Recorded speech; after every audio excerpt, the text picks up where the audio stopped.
Yes, bunch of top tracks in that set there. From the top, we had a band from Houston in the US by the name of Hasserot, and a pretty cool album, and that track stood out for me. That was Incantations at Dusk. The album's called Throne of Malice. Was out in May on Redefining Darkness Records. After that, we heard from a bit of a classic from Angel Corpse, Storm Gods Unbound, from the Inexorable, which was out in 1999 on Osmos. And finally, up last, we heard Flatus with Stripped, Stabbed and Body Bagged from their first full-length release, Death Metal is a Rotting Corpse. And the lads from Flatus have joined us in the studio. Welcome, fellas. Hello. Hey, man. How you doing? Good, thank you. Yeah, doing well. That's good. So I'll just run through the band members. So we've got Dan, multi-instrumentalist, artist, producer, you name it, he's done it, sort of thing. Is that accurate, or? Well, not everything. Haven't done everything. No, almost everything. We got Ben as well, multi-instrumentalist, curator of fine underground record labels. We'll get to that a little bit later. And interviewer extraordinaire as well. Thanks, mate, yeah. Yeah, except you're on the other side of the desk this time. You're the interviewee. Yeah, that's right. So, yeah, hope you're not nervous. And the third member who's not here, which is John, again, multi-instrumentalist, been in a lot of bands, and former legendary host of Behind the Mirror on RTRFM and Critical Mass for many years as well. Ooh. So let's get into the album. Thwomp came out late last year. It kind of came out of the blue for me. I'm not sure if it came out of the blue for a lot of other people, but released late 2021. How did it all come together? What was the build-up to it? Well, this album for us was recorded in a very odd way, definitely for people who have always played together and recorded together. We'd have written, I think, about 6 of the songs before COVID, and then when COVID came about, we started to use a app called Jam Kazam, where we would start to rehearse online, and it actually worked quite well for a while, and we just refined those songs, kept playing them, and you can it sounds like an ad now. We're just recording on Jam Kazam, recording the songs, and eventually we got to a point where we thought that we should just release an album to record them, and John did all of his drums by himself in his house, sent them to me. I recorded my guitars over the top of his drums, and then I sent the files to Ben, and he recorded his bass, sent the bass stems back to me, and I pasted them into the session. So the funny aspect of it is none of us were in the same room at any point during that album, which is, for me, it doesn't make any sense to do things that way. Yeah, so it was a true collaboration, really, across vast quantities of space and time. Yeah, the technology of the internet enabled us to record this thing without even being in the same place. But the fact that the songs were written before, we were in the same room playing them before we recorded it. Yeah, it made it a bit easier. Yeah. It's cool. Definitely a different way to do things. I'm not used to it, but the result in the end, I was mostly happy with overall. Oh, it's good that you wanted to be in the same room as each other. You get other bands like they record everything separately because they just can't stand being in the same room as each other. So, so after Global Development Decay, so this third album, that was always in the wings. Basically, it wasn't sort of a wait, let's finish Global Development Decay, play a few shows, and then see what happens. This was always you're already into the next album, and it was just COVID that kind of got in the way. Would that be right? Yeah, pretty much. Well, I think there's no goal for this band. There's no sort of like see what happens. It's just because we're all friends and we're just always sitting around talking about songs and music, and we should write a song like this, or we should, do this or that. It's not because of the band. It's just because we're friends. So the COVID thing did affect the aspect of us being able to book a rehearsal room and have a physical band practice. But then, getting the opportunity to record it online or whatever, using just sending files to each other got the job done in the end. So you reckon if you hadn't really mucked around with the songs jamming before COVID hit, you reckon you wouldn't have pulled it all together using even with the wizardry of software? I reckon we probably would have. Yeah. I mean, there's one song on that album, on Thwomp, the last song that John wrote, who plays drums in the band, but he can also play guitar, and he wrote that song on the guitar and sent me his drums plus a mix of the song with his guitar in it, and that I'd actually never heard that song before. And he just sent it to me and said, you learn this. Yeah, it's interesting because that song's like, there is a little bit more variation on the album than there was on the previous albums. Like that song's almost virtually black metal. Yeah, you know, well, that's very John. It sort of changes a little bit at the end, but I was pretty surprised to hear it on the Flatus album. But hey, it all works. So, yeah. Well, why don't let's listen to a couple more tracks. We're going to listen to a track from Global Development Decay now, and then we'll launch into a track from the latest album. This is Flatus on Critical Mass.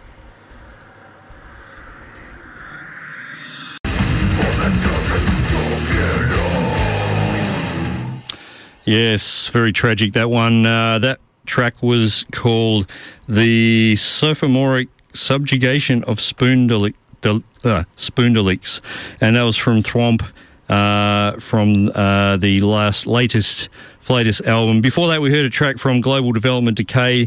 We heard Fetgens Madrigal. I have no idea how to say that. I better turn the mics on so that you guys can tell me how to pronounce it. Well, that was correct. That was good. Yeah. Fetgens Madrigal. Yeah, so that was the album that was released in 2017. Just I've got to ask about the lyrics because they are one of the best bits of the whole band.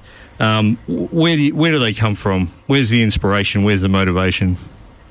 Well, the Fetgens Madrigal is it's about penguins because they've been documented as one of the most sadistic and sort of corrupt animals other than humans. They engage in all kinds of unsavory behaviour, like satanic orgies. Well, I'm not sure. They're not religious, but they do engage in necrophilia, mass rape. Can't say that here. Just lots of bad stuff. Yeah. But it's funny because everyone thinks they're the cutest animal, and they are. And how do they know that they engage in all this stuff? They don't. They just do. They don't know if they do. They just do. all the little kitties on Phillip Island. The penguins that come up out of the water. It's one of the main attractions on Phillip Island. Yeah. I don't know if they're exposed to all this sort of stuff. It's just the untold story of penguins. It's like the cut scenes from Happy Feet. That's true, though. Look it up. Triple X-rated version of Happy Feet. And the sophomoric subjugation of Spoonderlicks. You got to explain that one because it's... Well, that the origin of that is sort of, funnily enough, a joke. Because John wrote a riff. He said he wants to write a real tragic black metal riff. We're all big fans of those. We call them the boo-hoo black metal riff, the kids stole my lunch money black metal riff. And that's what that song is. Like, it's basically, the lyrics are about the kids stole my lunch money, and it's just it's all a bunch of kind of cryptic, sort of metaphorical, silly language about getting wedgies and having your face shoved into the sandpit and total silly nonsense. But, under this kind of tragic soundtrack of, the synth and the minor key riff that makes it sound like it's a very serious issue. Yeah. I mean, when you read the lyrics along with the song, it's just, you're just, laughing your head off. You can just picture this, this kid in corpse paint sort of lifting his face out of the sandpit.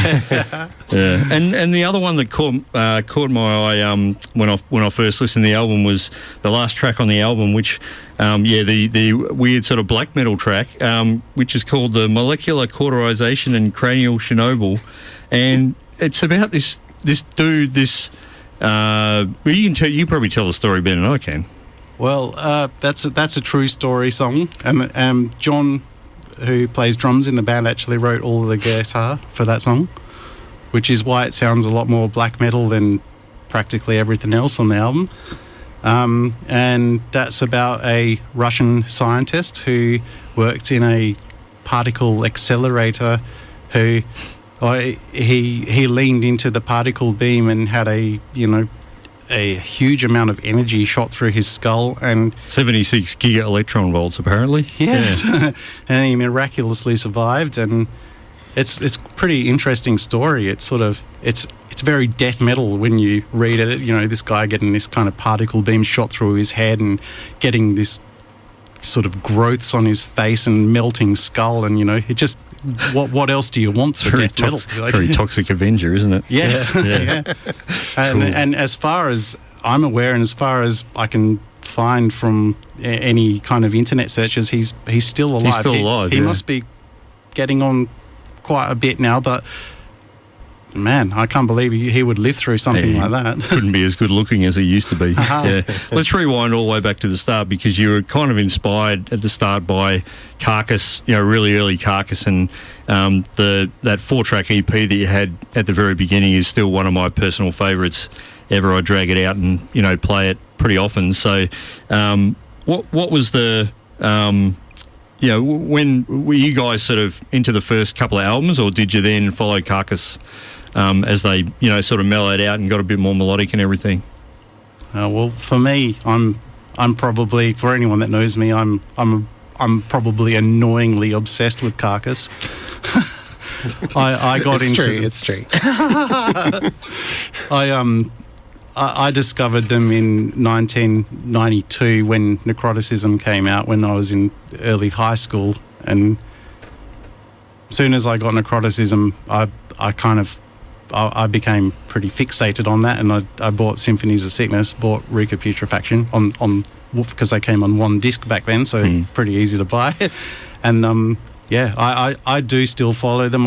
I've bought everything since. I'm really into all of it, really. And that is why Flatus formed, because I think there was a opportunity for a gig. I think I said to Glenn Dyson, if we could get a set together of Carcass songs for a show, could we play? And he said, oh yeah, why not? He loves Carcass. Who doesn't? Yeah, especially those old albums, which we only covered songs off the first 2 albums for those shows, because I mean they are the good ones. yeah. And I mean that album you mentioned it's called almost like a bridge album, isn't it? From the old stuff to the new stuff. Yeah. And for me, I always have a struggle. I can't pick my favourite between Necroticism and Symphonies of Sickness. It's always sort of they're both so good in their own realm, where they exist. They're very different, but they're both, to me, in my mind, they just tick all the boxes of what sort of I like to hear. So I always go back to them all the time, and as many people would do. And how do you cope with this unhealthy obsession, Ben? Oh, look, I love Carcass as well, but I mean, me saying I love Carcass next to Dan is like me saying, oh yeah, I watch television. Like, it's not even in the same realm, you know what I mean? Like, well, we've got a special treat for me coming up now, but also to listeners. Got a bit of a Carcass-inspired set. So let's hear from you guys first. A track from the very first EP. This is Feticide on Critical Mass.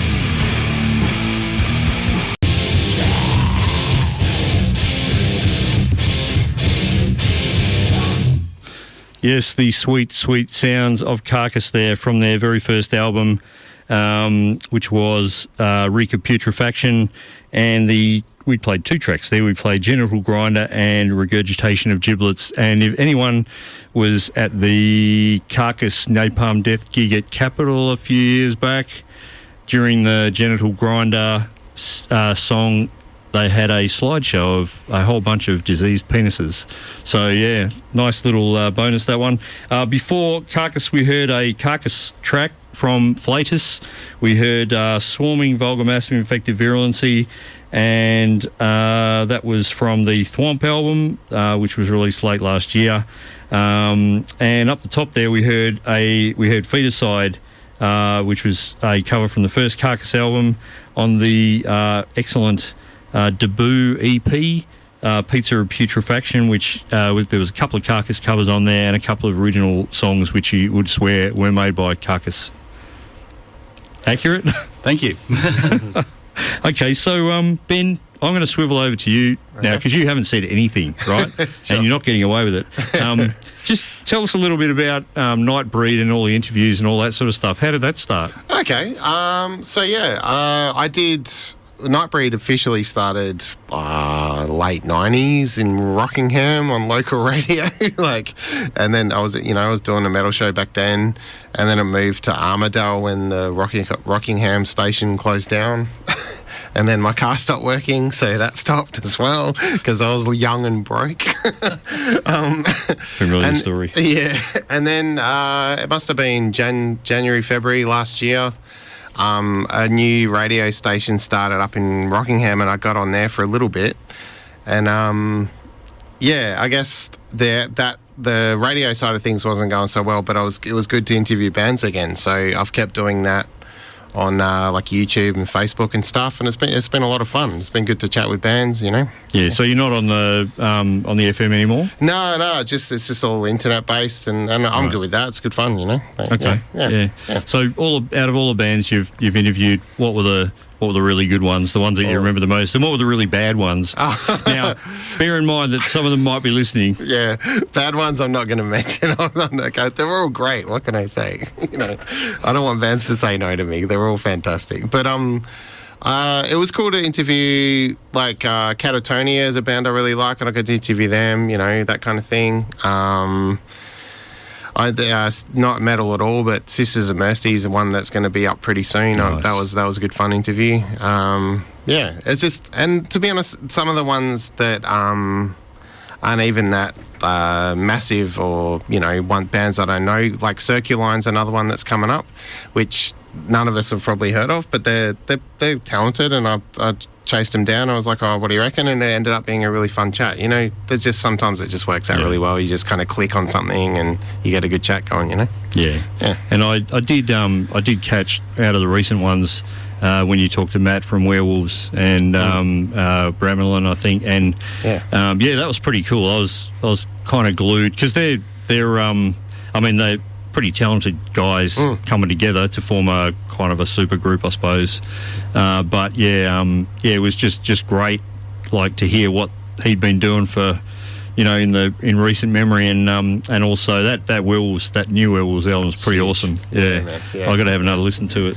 Yeah. So, what about yourself, Dan? Because you've got the full power, you've got the production stuff, you've got the graphic design stuff. What other sort of projects are happening, floating around for you? John and I have done I didn't really even think about this, but John and I have done a sort of another YouTube channel called The Behaviour Panel, which is a bunch of guys that sort of analyse people who have committed crimes or are just generally strange in their body language, and we kind of get really into watching this stuff.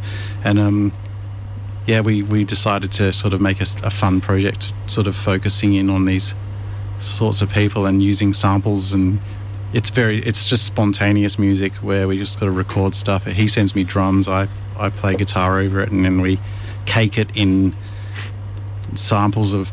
There's a video if anyone cares to hear this, and it's lip retraction, and we've got a video on YouTube about Jussie Smollett. It's called "I Am Not Suicidal," because he is not suicidal. He's not suicidal. Cool. We'll leave that one. Okay. And I've always been a fan of this back cover of the compilation you put out. I don't know if you remember giving me this at a gig. I remember. Yeah, yeah. But so you kind of do the design for a lot of these covers and that sort of thing, don't you? It's all of it. All of it? Yeah. Well, I'm sort of a so-called graphic designer. Yeah, may as well. We've got a graphic designer in our team as well. I wonder if he's listening. So, for anyone who hasn't seen the back of this, it's basically the back cover of Napalm Death from Enslavement to Obliteration, but the three guys in Flatus play Bill, Shane and Mick separately. And then Lee Dorian is represented by a grey cat tangled up in cables. What's his name, and is he still with us? Well, that's Lenny. That's my dear cat who I really love, and he's no longer with us. Yeah, rest in peace, Lenny. Yeah, and that photo was taken at a recording session of another band, which probably can't say the name of but it begins DFC? Not quite. The second part of the name is Scrape. Right, yep. The Mighty Scrape. Yeah, that band, yeah. And Lenny was... he would always come in and lay on the ground and be very, very part of the recording sessions. Oh, nice. And just never scared, never worried about all of the screaming and yelling and that. And yeah, so I wanted, because there's only 3 of us in the band, and obviously From Enslavement's got 4 people on the back of it, and I thought Lee on the back of that cover has his microphone cord tangled all around his hands. It's hard to decipher and unpack that picture. Twisted arms, and he's got his bandanas on. So I thought, well, I'll use Lenny, and cool. It's a little monument to him, and because he'd actually died while we were making that. He was 18 years old. Oh, that's a pretty good run, yeah. Pretty good run. I miss him a lot. Well, in honour of Lenny, we're going to hear a track from one of your other bands. Dan, this is Maximum Perversion on Critical Mass. Yes, another Flatus song to warm you up on this chilly Wednesday night.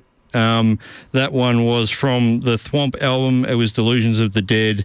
Another one with really interestingly funny lyrics to read while you're listening to the track. Before that, we heard from a couple of Dan's bands. We heard from Bloody Poop. And that's got some pretty fairly well-known dudes in it. That was from their second release. That was called Naked Handstands for Grandma. Good on you, Grandma. And that was from the Shit and Spit split. That was the split with Bile Cannon, which was released early last year. And up the top there, we heard a classic from Maximum Perversion, the old classic John Bobbitt, She Chopped It, from Repugnant Perturbation Excursion, which came out pretty close to the turn of the century. And for all those people out there who don't know or might be a little bit young, Dan, can you explain who John Bobbitt was and what happened? Well, Oops. It's funny. I think I saw a YouTube video the other day where somebody explained who he was, because I guess he's dropped out of pop culture now. But he was a guy who cheated on his wife, and so she got revenge on him by while he was asleep. She took a knife to his member. It hurts just to say it. And she drove off and flipped it out the window of her Jeep. And it landed in a ditch. And but he got it sewn back on, didn't he? Yeah, and that's what makes it so interesting, is he decided to become a porno star after that, and so it's a very odd story. Very odd. Sounds like a Flatus song, doesn't it? So can I have a chat with you, Ben, about Rassilon Records? Sure, mate. So it's not many people would have heard of it, probably, unless you're into the really underground sort of bands that are in Perth. What was the motivation and behind forming it, and what's its mission, if you like? Yeah, cool. Okay. So 2015, I started putting out solo black metal stuff under Celestial Shadows, where I play everything. And then 2019, I decided I wanted to do my first physical release. So I put out a CD. The rest was digital. It was the fifth album. And I just was like, you know what, this is an album. This is a physical thing. There should be a label attached to this thing. So the album's called Rassilon. I was like, let's call it Rassilon Records. And then a couple of mates who also did solo music and played music with me, which kind of like, to be honest, I can't 100% remember the details, but, it's probably a drunken night, whatever. We're like, you know what, let's do this. Let's make it a label, make it Rassilon Records. And I guess what do you ask? The mission statement? Yeah, what's the mission statement? Yeah. I guess the idea is I have to like it, for the one, because I'm putting time behind it. And it's generally, like, I have done a split with people overseas, but for the most part, it's all WA-based stuff. And it's all heavy black metal kind of influence stuff. That's pretty much it. So with a lot of the bands, was it... a lot of the bands are kind of first release bands, and so was it a case of, if you build it, they will come? Or was it more of a case of like it just became a focal point for a whole bunch of projects that were already on the go that just needed somewhere to crystallise? Yeah, that's a good... Yeah. I mean, a lot of it came out through conversation and that kind of thing, I guess. But for me, personally, I always like Earache and those, like, just labels that they're all that numbered kind of thing, you know.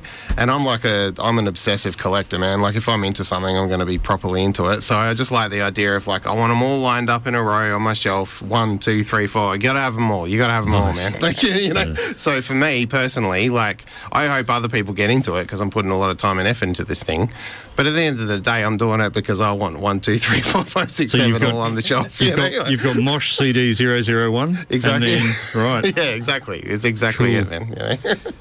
And some of the bands, like what's the sort of prevailing cross section of bands? What styles? And it's predominantly black metal, isn't it? But it branches out a little bit, and we're going to hear some of those bands now. But is it like you'd welcome any? What about darkwave? You know, would it be? Oh yeah, like look, that, absolutely, man. Like I mean, it's not. There is a mission statement. But at the end of the day, if I like the sound of it, then I'm gonna put it on there. Do you know what I mean? Like, it's pretty loose. is there like a slogan, no country music or something like that? Hey, if you can make country music sound like in a certain dark way, then sure, but probably not. Let's be honest. Well, so that's what David Vincent's trying to do, isn't he? With his let's not go there. Anyway, all right. Do you have a environmental policy? Are all your releases printed on recycled paper? Now. Probably not. Let's be yeah. I know I'm a scumbag. You'd cancel me right now, mate. Oh, don't do that. People will. What we'll do is we'll have a listen to a few of the bands now. And what do we got lined up first? So this is, I think this is one that you and John are in. Yes, just probably in the last 12 months, first release came out. This is Sanctum of Solitude on Critical Mass.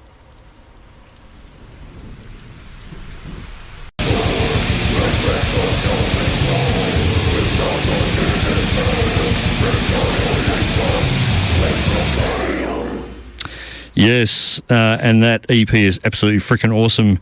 That was Shadow Realm War Machine, another Rassilon Records artist, and that was the track, I think it was the opening track on the album, Annihilation from the Carnage EP. Definitely have a listen to it. I think there's about 5 tracks on it, and yeah, from start to finish, it just blows your mind. Before that, we heard from another Rassilon Records artist, a trio by the name of Meat Fist, and are they really butchers? Yeah, no, they really are, mate. Yeah, they love their meat, mate. They love their meat. All butchers, absolutely. Okay, I believe you. And that track was Slicing the Fabric of Space and Time from the album Intermuscular Biotechnicians, and that came out about mid-2020. That's definitely worth a listen. And up the top, we heard from Sanctum of Solitude, and the track we heard was Dark Wings Cast Shadows Over the Book of the Dead from the album Deciphering the Texts and Symbols of Demonic Necromancy. And that was probably out around about this time last year. Debut full-length album, great use of keyboards and that sort of thing on that track. What about Sanctum of Solitude, Ben? How are we tracking with that band? Yeah, good. Look, there's been a lot of jamming. There's 2 extra band members, which I won't talk about, but I won't say who they are, but there's jamming going on, and the plan is to one day, do that on stage and make a very big theatrical atmospheric thing, and I think it sounded good. Like I'm proud of it. It's good shit, man. Cool. Yeah, so really hope to hear some more of that in future. And the first release was a couple of tracks. Was it a 2-track? Very EP? long tracks. Very long tracks and very raw. But yeah, the album when it came out, it was worth the wait. So, cool. The other band that which is your baby, I suppose, is Celestial Shadows. Tell us a bit about that, because like the early stuff was really hard to get your head around because it was just so out there, Sure, okay. But the album, which was released not too long ago, seems to be a little bit more accessible. Okay. How was that? What was the sort of the thinking behind that band? Is it just something you had in your head for a long time, or? Yeah, I guess. I mean, it's funny to hear that the early stuff was hard to wrap your head around. Like, it's that's not a bad thing. Like, I put it out there and go, let's see what people think. You know what I mean? Like, it's because in my head it all makes sense. You know? Yeah. No. It's just maybe it's just me, but no, it's not a bad thing at all, mate. It's funny to hear feedback. That's all. Yeah, I guess I don't know. I really love black metal, and I also really love like early, I don't know, The Cure, that kind of gothy stuff. And I kind of like the idea of them being together but not being whiny wah-wah, like still, but having that feel. Like, do you know what I mean? Like, I don't want it to be like, oh, I'm 15 and I hate my life or something. Like, but I still love that kind of sad, I don't know what word I'm looking for. Yeah. I guess that's why I'm doing the music. Do you know what I mean? Very melancholy. Melancholy. There you go. Yeah. I like that sound when it doesn't suck. You know what I mean? Yeah. Like, I want people to hear that and go, oh yeah, I can feel that, and this isn't embarrassing for me. You know what I mean? Like, I guess that's what I'm going for. You know. Well, let's sample a little of your wares. It's probably about 15 minutes of Critical Mass to go. We're in the studio with Flatus, Ben and Dan joining us for the majority of the show. Slowly running out of time. Behind the Mirror is up at 11, but for now let's get into a bit of a track from Celestial Shadows from the album on Critical Mass.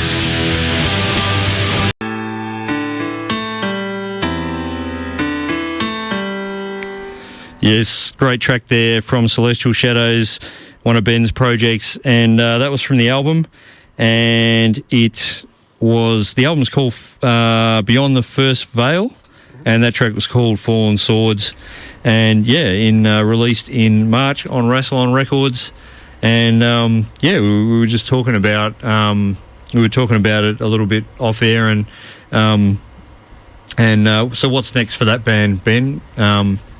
Look, I'll be honest, I've got 2 solo projects. I've got Celestial Shadows and Demon Sin, which is like a horror-based thing, and I like I work with other bands and, you know, Flatus and other things, and so, but it's good to kind of oscillate between those two, because Demon Sin's very, like, you know, horror-based, a bit punkier, I guess, like crust black metal, whatever you want to call it, and then Celestial Shadows something different, so I find it good to kind of just work on that and then change it up and change it up and change it up, like it's a good, you know, so yeah, there'll be more Celestial Shadows definitely, but probably not this year. Maybe next year. Any way of playing live or anything like that? not really a live band, or? Oh yeah, well it's all me. So unless 3-4 musicians want to learn all my stuff, which they're more than welcome to, it's just me at the moment. Yeah, cool. Which I'm at. It's fun. It's good fun. Any other sort of Rassilon Records bands you'd like to give a bit of a pump up? We didn't get a chance to play Ex Maxis Devastructor. We've played plenty of tracks on this show in the past, so that's another one that you're cool. into. Yeah, so with Ex Maxis Devastructor has an album coming out July 20. The pre-sale just went up today, actually. Blood Seeps into the Black Earth, and yeah, it's heavy. Cool. Yeah, which is good fun. Demon Sin, I'm doing Nosferatu, the silent film that came out 100 years ago. Yep. I'm working on a score for that, which there'll be a double CD release coming out later this year. I've released a couple of singles, and this is unannounced, whatever, but Vastmot is another band that's in the works, which is really heavy and fast. Cool. Which is good fun as well. So yeah, you look for that. That's all coming out. Awesome. Yeah. Look, gentlemen, thank you for coming in tonight. It's been a real pleasure talking to you about all things Flatus and all the many other gazillion interests that you have and all the other bands and stuff that you're into. We really appreciate it, and I don't know when we're going to see you playing on stage again, but yeah, hopefully it's pretty soon, and no more lockdowns and stuff. Yeah, it's all right. Thanks a lot, man. Cool. Much appreciated for having us on, mate. Yeah, Behind the Mirror up at 11, but in the meantime we're going to go out with one last Flatus track to take us there, and this is another one from Thwomp. This is Strange Creature. This is Pete Lancaster. You've been listening to Critical Mass on RTRFM. We'll catch you next week. So this shows you what kind of detail you can get. You can actually see the guy's mouth, his fingers, eyes. There's some teeth and part of his upper palate. It's covered with blood and guts and stuff, decomposed. All the dark oily early stuff is body fluids. You have to look everywhere because you don't know where the brain tissue went. You don't know where the teeth went.